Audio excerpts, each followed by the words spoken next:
Ukraine counteroffensive actions have begun, Zelensky says. Ukraine's President Volodymyr Zelensky appears to have confirmed that his country's long-awaited counteroffensive against Russia has started. Counteroffensive and defensive actions are taking place, he said.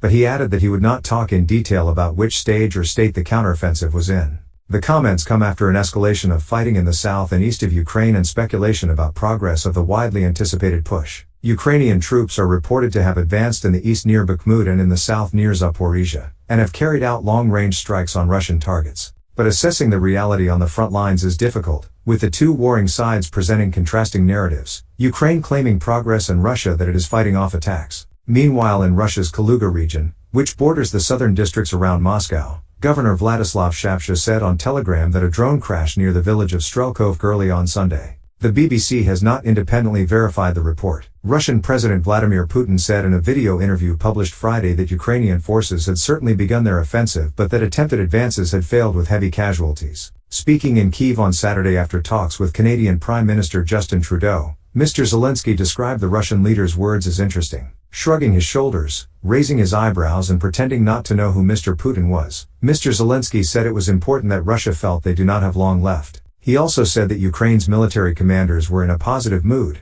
adding, "Tell that to Putin." Mr. Trudeau announced 500 million Canadian dollars, £297 million, in new military aid for Ukraine during the unannounced visit. A joint statement issued after the talks said Canada supports Ukraine becoming a NATO member as soon as conditions allow for it, adding that the issue would be discussed at the NATO summit in Vilnius, Lithuania, in July. Meanwhile, fighting has escalated in recent days in the key southern Zaporizhia region, Russian officials say. Ukrainian forces are thought to be trying to push south to split Russian forces in two, breaking through the occupied territory which connects Russia to Crimea. Ukraine's hope of advances in the region could be hindered by huge flooding in the south of the country after the Novokakhovka Dam was destroyed last week. The flooding has covered around 230 square miles, 596 square kilometers, either side of the Dnipro River. In his nightly address on Saturday, Mr. Zelensky said 3,000 people have been evacuated from the flooded Kherson and Mykolaiv regions. And Kherson's regional head Oleksandr Perkudin said water levels had dropped by 27 centimeters, but more than 30 settlements on the right bank of the river, which is Ukrainian-held territory, were still flooded and almost 4,000 residential buildings remained underwater. NATO and Ukraine's military have accused Russia of blowing up the dam, while Russia has blamed Ukraine.